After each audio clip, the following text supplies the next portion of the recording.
21ஆம் அதிகாரம் 9வது வசனம்.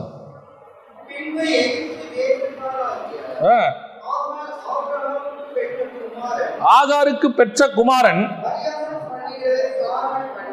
பரியாசம் பண்ணுகிறதை சாராள் கண்டு ஆபிரகாமை நோக்கி, இந்த அடிமை பெண்ணையும் அவள் மகனையும் புறம்பே தள்ளும்.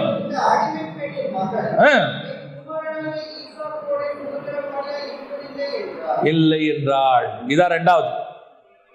அம்மா அற்பமா நினைச்சாங்க, பையன் கிண்டலே பண்ண ஆரம்பிச்சிட்டான். இவன் எப்படிப்பட்டவன்? ஆகாருடைய சபை, நியாயப்பிரமாண சபை, உலக சபை, உலகத்தின் ஆசீர்வாதகர் இருக்க சபை எப்படிப்பட்ட சபை தெரியுமா? மற்றவங்களை அற்பமா நினைக்கும் ஒண்ணு, இன்னொன்னு பரியாசம் பண்றது. இன்னைக்கு கடைசி காலத்துல பரியாசம் என்பது ஒரு மிக பெரியதான ஸ்பிரிட் கிரிய செஞ்சுக்கிட்டு இருக்கு. குறிப்பா இந்த பரியாசம் பண்றவங்க பல நேரத்தில் என்ன செய்யறாங்கன்னு கேட்டீங்கன்னா, இந்த வசதியில குறைவா இருக்கிற சபையோ அல்லது எண்ணிக்கையில குறைவா இருக்கிற சபையோ அல்லது கொஞ்சம் உலக பிரகாரமாக அவங்களுடைய பார்வையில கொஞ்சம் பொருளாதாரத்தில் வீக்கா இருக்கிற ஊழியக்காரனையோ அவங்கள அற்பமா நினைச்சு அவங்கள பரியாசம் பண்றது. அடுத்த ஸ்டேஜ் என்னது? அற்பமா நினைச்ச பிறகு அடுத்து என்ன வரும்? பரியாசம் வந்துடும். இன்னைக்கு கடைசி காலத்துல நல்ல சத்தியம் பேசுற, சத்தியத்துல நடத்துற சபைக்கும் ஊழியக்காரனுக்கும் கிடைக்கிற பிரதிபலன் என்னன்னா பரியாசம் தான் கிடைக்கும். அதான் கிடைக்கும். அன்னைக்கு இஸ்மவேல் ஈசாக்க பரியாசம் பண்ணா, அதுக்கப்புறம் இஸ்ரவேலர்கள் இஸ்மவேலோட சேர்ந்துக்கிட்டாங்க, அவங்க எல்லாம் கடற்கரை மணல் ஆயிட்டாங்க. அடுத்த சந்ததி கிறிஸ்துவை யார் பரியாசம் பண்ணது? இஸ்ரவேலர்கள் பரியாசம் பண்ணினார்கள். எல்லாம் சேர்ந்து யாரை பரியாசம் பண்ணாங்க? கிறிஸ்துவை பரியாசம் பண்ணாங்க. இப்போ சபையில இந்த உலக ஆசீர்வாதத்துக்குரியதான சபைக்காரங்க யாரை பரியாசம் பண்றது? நல்ல கிறிஸ்துவின் சந்ததி இருக்குதுல்ல, கிறிஸ்துவின் சந்ததி. இந்த பூமிக்குரிய ஆசீர்வாதம் இல்ல, நாங்க சிலுவை சுமக்க போறோம், நித்திய ஜீவனை சுதந்திரிக்க போறோம், நாங்க பரலோகத்துக்கு போக போறோம்னு பேசுற சபையை பார்த்தா என்ன வந்துடுது? பரியாசம். நல்ல உண்மையா ஆவியில் இருக்காமல, அவன் எதை பத்தியும் கவலை பண்ண மாட்டான். வஸ்திரம் கழண்டு விழுந்தது கூட அவனுக்கு தெரியாது. அவன் ஆவியில் இருந்து ஆராய்ச்சிட்டு இருப்பான். நீங்க அதை தப்பா எடுத்துடக்கூடாது. தாவீது ஆடின ஆட்டம் எக்ஸ்ட்ரீம்லி வேற. அது ஆராதனையுடைய உச்சம். அது தேவனோடு கூட ஐக்கியமானதுல ஒரு டிரான்ஸ்லேஷன்ல இருக்கு, அவன் பைத்தியம் போல ஆடினான். அப்ப இப்படி ஆடும்போது மீகால் என்ன பண்ணாலும் அவனை பார்த்து பரியாசம் பண்ணினார். பரியாசம் ஏன்? ஆவியில நிரம்பும் போது, தேவனுடைய அந்த அக்கினியில இருக்கும் போது, இந்த சுத்தி இருக்கிற ஒரு கூட்டம் உட்கார்ந்து இருக்கும், ஆகார் கூட்டம். இது ஆவியில நிரம்பாது, ஒரு சேரை கூட எடுத்து போடாது. பரியாசம். ஏன்னா நம்ம கிளீன் பண்ணிட்டோம்னா நம்ம என்னமோ தாழ்வா நினைக்கிறது. ஆனா நாம எதை பத்தியும் கவலைப்படுறது இல்லை. நம்ம வேலையை பார்த்துக்கிட்டே இருப்போம். ஏன் தெரியுமா? இவனா நம்மளை நியாயந்திருக்க போறான். நம்மளை நியாயந்திருக்கிற ஒருவர் இருக்கிறார். அவர் பார்த்துட்டு இருக்கிறார். யோசுவா என்கிற வாலிபன் ஆசாரிப்பு கூடார வாசலில் உட்கார்ந்திருந்தான். பரலோகம் அவனை பார்த்துக்கிட்டே இருந்துச்சு. நீங்க யாருக்காக உங்களை மாத்திக்காதீங்க.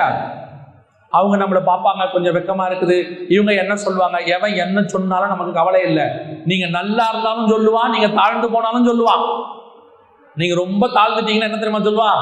குலைக்க தெரியாத மனுஷன். நீங்க நல்லா வந்துட்டீங்கன்னு வச்சுக்கோங்க, எப்படி இவ்வளவு சீக்கிரம் வந்தான், நல்ல பணமா இருக்காதும்பா.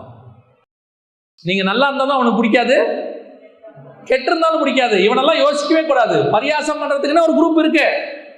ஆகாருடைய குரூப் சபைக்குள்ள உட்கார்ந்துருக்கோம், திட்டம் எதையாவது பேசிக்கிட்டே இருக்கும், மனமடி வாக்கும், கம்பேர் பண்ணோம். என்ன சொல்ல தெரியுமா? அவரை மாதிரி இல்லைங்க, அவங்க அப்பா மாதிரி இவர் இல்லைங்க. ஆமா, அப்பா மாதிரி இல்லை, அவர் அப்பா இவர் பையன். அது அவர் ஸ்டைல், இது இவன் ஸ்டைல். உட்கார்ந்து சொல்றது. அந்த ஊழியக்காரர் மாதிரி இவர் பேச முடியாது.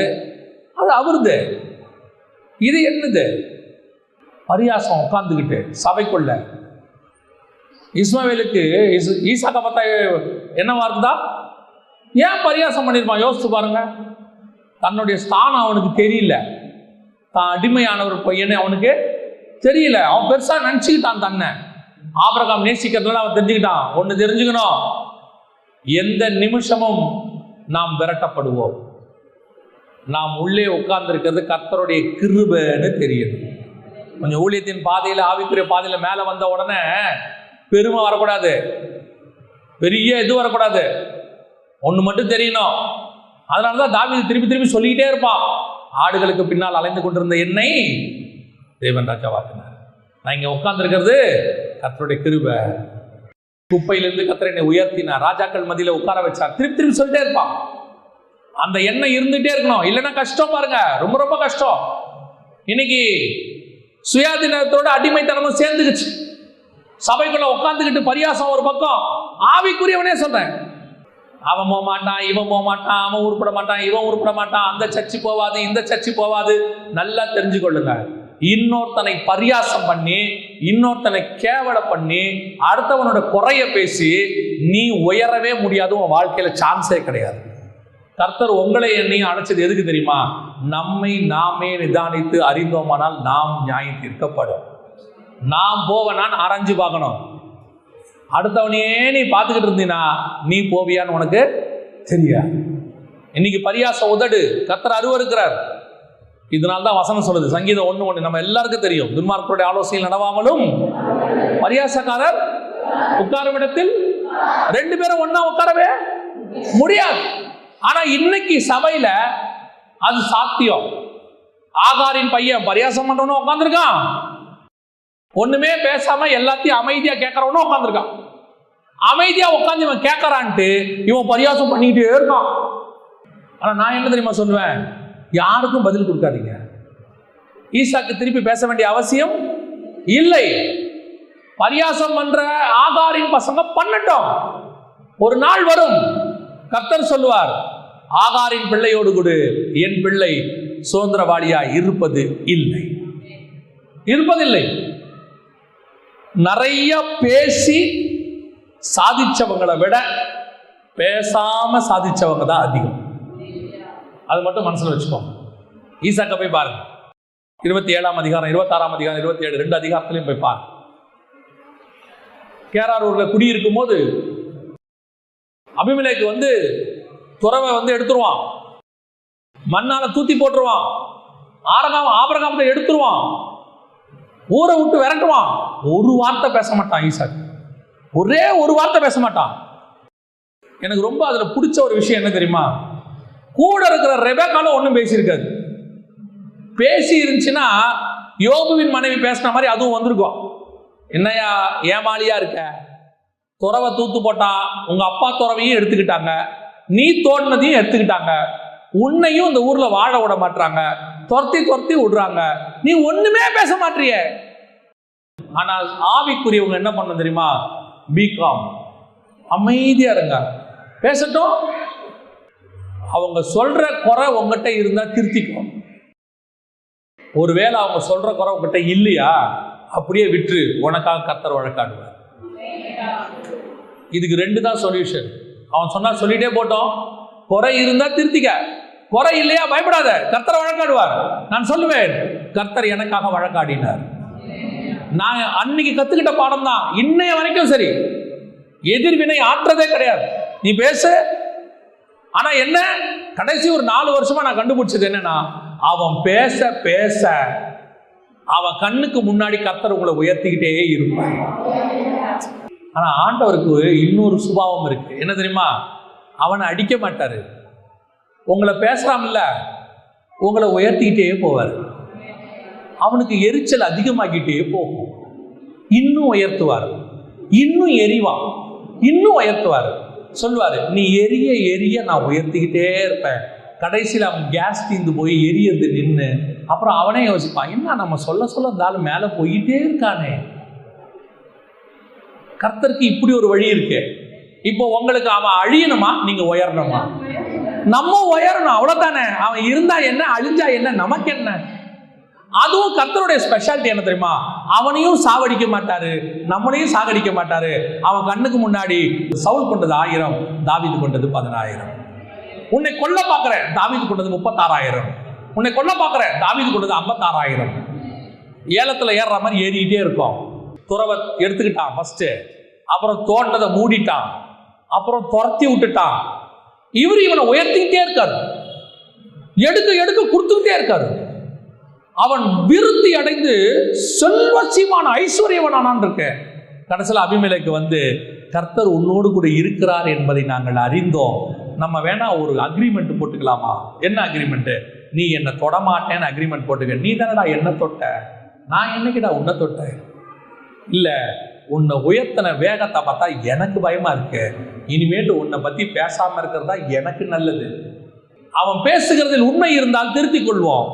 அவன் பேசுறதுல பொய் இருக்குதா, ரெடியா இருங்க, அடுத்த ஸ்டேஜுக்கு போறோம்னு அர்த்தம். ஆனா ஒண்ணு மட்டும் நிச்சயம், பரியாசம் பண்ணுகிறவனும் பரியாசத்தை ஏற்றுக்கொள்ளுகிறவனும் ஒன்றாய் இருக்க முடியாது. உட்காரக்கூடாது. பைபிள் சொல்லுது, விரட்டி விடு, அவனை துரத்து, புறமே தள்ளு. ஒண்ணு, பரியாசக்காரன் கூட நீ உட்காரக்கூடாது. இல்ல, அவனை விரட்டி விடு. முடியல, நீ எஞ்சி வந்துரு, அவ்வளவுதான். அற்பமா என்ன பண்ணுகிற லேயாளுக்கும் அற்பமா எண்ணின ராகேலுக்கும் ஒன்றாய் இருக்க முடியாது. கூடாரம் தனியா தான் இருக்கும், புரியுதா? ஆனா அற்பமாய் குழந்தை பிறக்காம இருந்ததான சாராளுக்கும் 20 வருஷமா குழந்தை பிறக்காம இருந்த ரெபேக்காளுக்கும் ஒரே கூடாரம் தான். 2 பேரும் ஒரே கூடாரத்தில் இருக்கலாம். ஆனா அற்பமாய் எண்ணப்பட்டவளும் அற்பமாய் எண்ணுகிறவளும் ஒரு கூடாரத்தில் இருக்க முடியாது. பரியாசம் பண்ணுகிறவனும் பரியாசத்தை ஏற்றுக்கொள்ளுகிறவனும் ஒரு கூடாரத்தில் இருக்க முடியாது. உனக்கு ஒண்ணு தெரியணும், நான் பரியாசம் பண்ணக்கூடாது. பரியாசம் பண்ணா நான் ஆகாரின் பையனா மாறிடுவேன். ஒருவேளை என்ன பரியாசம் பண்றாங்களா, பண்ணிட்டு போட்டோம், பண்ணுங்க, என்ன பண்ணுவீங்க சொல்லிட்டு போட்டோம். நாம பொதுவா என்ன பண்றோம், அவரோட இவரை கம்பேர் பண்றோம், இவரோட அவரை கம்பேர் பண்றோம். நமக்கு அந்த கம்பாரிசனே வேண்டாம், எதுவுமே வேண்டாம். எந்த ஊழியக்காரனோட கம்பாரிசன் வேண்டாம், எந்த சபையோட கம்பாரிசன் வேண்டாம், எந்த ஆவிக்குரியனோட கம்பேர் வேண்டாம். நம்மளுடைய கம்பாரிசன் எப்பவுமே கர்த்தரோடு. நான் பரிசுத்தராய் இருப்பது போல நீங்களும் பரிசுத்தராய் இருங்க. யாரையும் பரியாசம் பண்ணாதீங்க. அவர் சரியில்லைங்க, இவர் மாதிரி அவர் பேச மாட்டாரு, இவர் மாதிரி அவர் பாட மாட்டாரு, அந்த சபை மாதிரி இந்த சபை இல்லை, அங்க அப்படி இருக்கு, எதுவுமே கிடையாது. ஆட்டுக்குட்டி என்னவோ கண்ணுக்குட்டி என்னவோ, ஆட்டுக்குட்டி ஆடு மாதிரி ஓடும், கண்ணுக்குட்டி மாதிரி ஓடும். ரெண்டும் ஒன்னா மாறவே முடியாது. ஆண்டவர் தெளிவா சொல்றாரு, அடிமையானவளை புறம்பே தள்ளு. இந்த தீர்மானத்தை நாம எடுக்கணும். நாம அந்த அடிமையானவள் சந்ததியா இருக்க கூடாது, சுயாதீனம் உள்ளவருடைய சந்ததி. அதே வேளையில சுயாதீனம் உள்ளவருடைய சந்ததிக்கும் அடிமையானவள் சந்ததிக்கும் என்ன கிடையாது, தொடர்பே கிடையாது. அல்லேலூயா.